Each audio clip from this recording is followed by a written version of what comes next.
I would like to discuss about men and success and temptation that comes as a great test for men who are ascending within their success.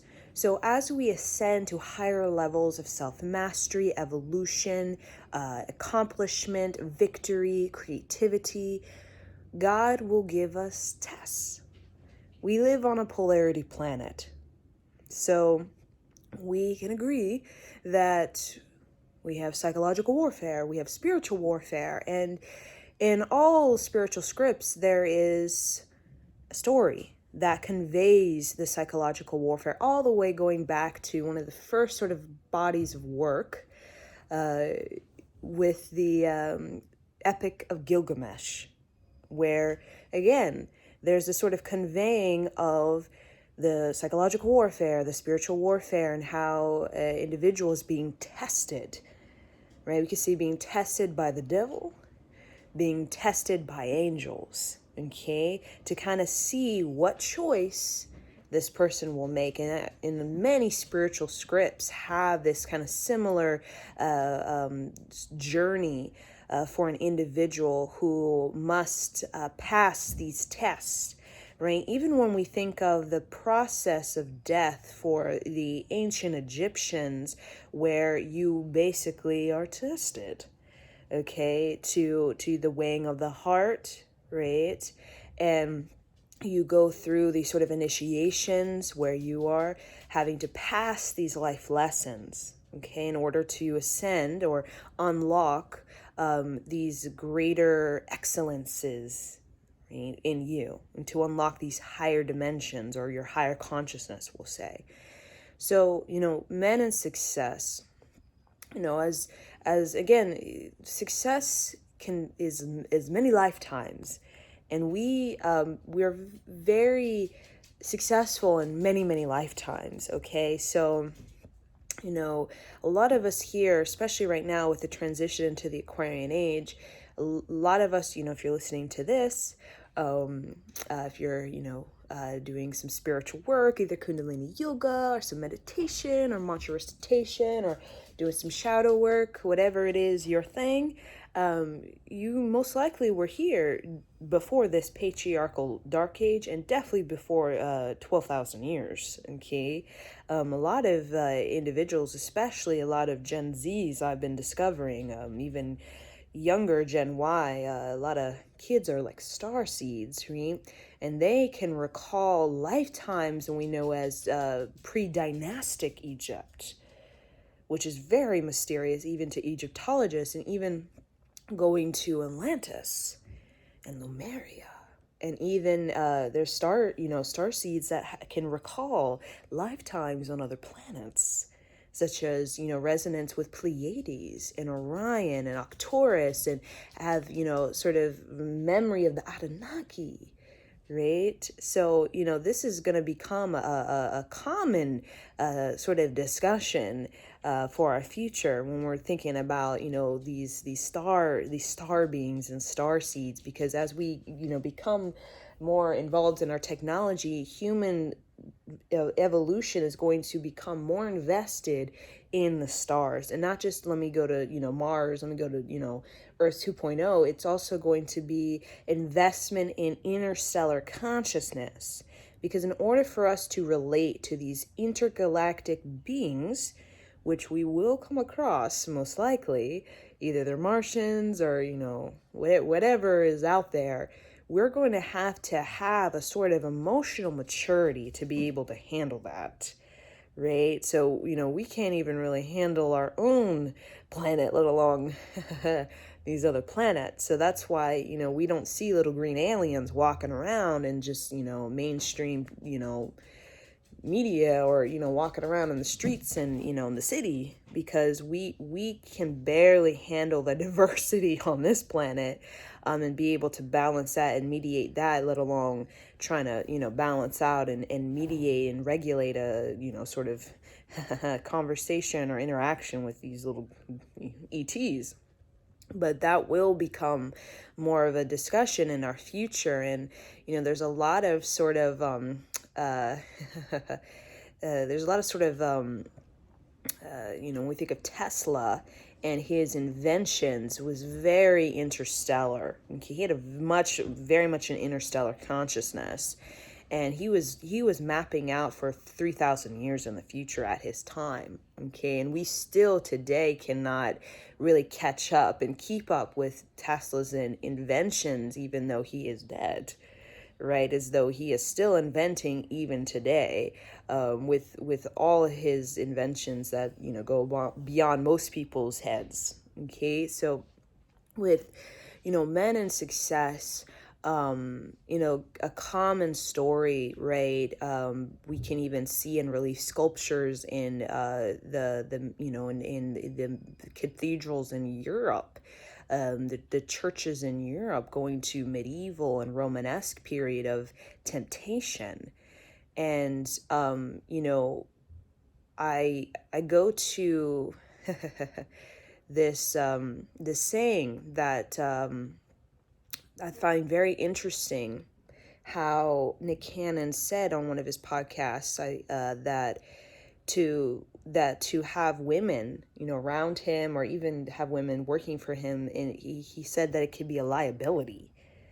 And I found that very interesting because, we think of the success in the film industry or the, music industry, and we know that there is not many women, okay, at all. And the songwriters, we think of musicians, it's pretty much a lot of men, right? And where we've been in our patriarchal dark age, in the Piscean age, women, of course, had no rights. And still today, there's places where women still have no rights. And the only thing that we had to our name, of course, we had our beauty, and we weren't even really able to read or write for a long time. When we wanted to make a stand as women, all we had was our sexuality. So sex was, for a woman, a way to protest to her husband. Okay, and that was really all we had, right? We, a lot of, since we, couldn't read and write, sometimes we could not articulate, we couldn't even express ourselves in our words. And since we were mostly seen for our fertility and our sex, that's all that we had. So even to this day, we've been programmed as women to try to get through to men, or even get through to society, because in order to get to society, penetrate society, is through the man, right? Through the husband. So if we could, protest with sex, maybe we could get through to a man and somehow penetrate into society, right? When we think about society, we're thinking about, rules and regulations, and this is very much controlled by the husband, the man, right? So, when I see about the Nick Cannon, and to be, have women as affiliates, or this is a liability, I start to see this sort of strange relationship with man and woman, especially when I look in the music industry and see a sort of strange relationship between man and woman, where there's this whole temptation that's going on, and it's all really everywhere, because not just in this industry, or when we think of in the circle of success. We see it even just in the common man is struggling with temptation when it comes to sex.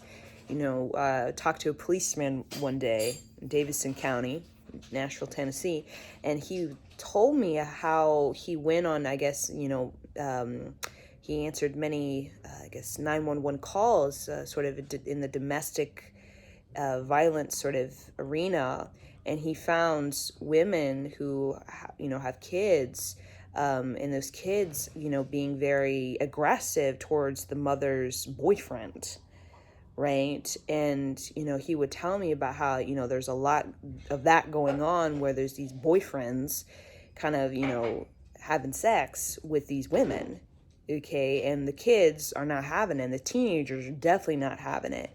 And he even said, I'll never forget this, he told men that he's, who were in that kind of game, that sort of, with, sex with different women type of thing, going to different houses. He told them that they don't have to have sex with every woman that walks down the street.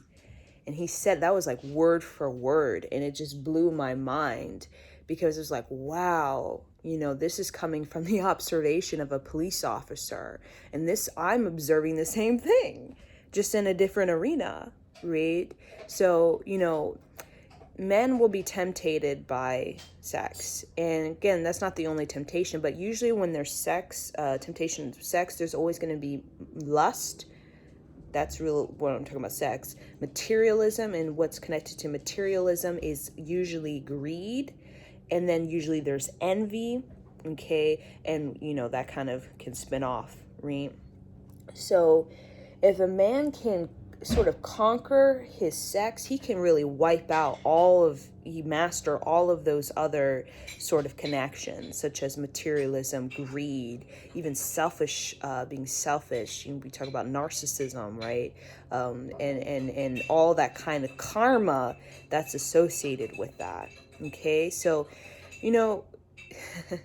it's like, there's like a men or women, and like an awkwardness, like when Nick Cannon said, is a liability situation. I was like, it's very awkward, right? This must be very awkward to be around women if you feel it's a liability. And we know there's a lot of, prostitution going on, and, Instagram, and, I got the titty and I got the ass. And, there's a lot of seduction, right? As again, women still in many ways are so programmed in that medieval type of, woman, where we feel like the only way we can get things is through sex. Only way we can get to society, the only way we can get what we want or make some change is through sex. Right? And, men need to understand that is a heavy programming that has gone on for centuries in the Dark Age. And the only way that we as women are going to break through that is being encouraged by other women, of course, in community, and by men, to really raise our self-worth and work on our creativity and work even education and self-expression, articulation, these type of things. Because that, through, moving forward, which we're doing right now as women, kind of moving forward into our future, we are going to see sexuality of women, which is very divine in its essence, is not going to need whatever, needing to seduce a man or, get through to a man to kind of reach success, right?